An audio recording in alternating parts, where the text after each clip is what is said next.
ભરૂચના વાગરાની કંપનીમાં ભીષણ આગ લાગ્યા હોવાની ઘટના સામે આવી છે, જેમાં નેરોલેક કંપનીમાં ભીષણ આગ લાગી છે। ફાયરની ટીમે ભારે જહેમત બાદ આગને કાબૂમાં લીધી છે। આગની ઘટનામાં સદનસીબે જાનહાનિ ટળી છે। સંવાદદાતા વિરલ જોડાઈ ચૂક્યા છે। વિરલ, વાગરાની કંપનીમાં ભીષણ આગ લાગી છે, જો કે અત્યારે પરિસ્થિતિ કંટ્રોલમાં છે। સંપૂર્ણ બાબત શું છે? જી લખમાં ભરૂચ જિલ્લાના વાગરા તાલુકાની સાયખા જીઆઈડીસીમાં નેરોલેક પેન્ટ કંપની આવી છે, જેમાં આજ રોજ વહેલી સવારે બોઇલરમાં પ્રોસેસ દરમિયાન એકાએક આગ ભભૂકી ઉઠી હતી। આગ એટલી ભયાનક હતી કે થોડાક સમયમાં જ જે આકાશ છે એમાં ધુમાડાના ગોટે ગોટા દેખાયા હતા।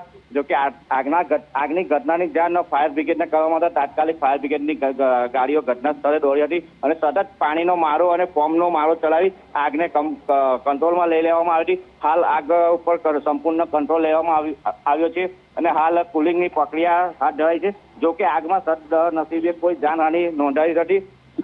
જાણ થતાં પોલીસ કાફલો અને વાગરા મામલતદારની ટીમ ઘટના સ્થળે પહોંચી નિરીક્ષણ હાથ ધર્યું હતું। જી આભાર વિરલ।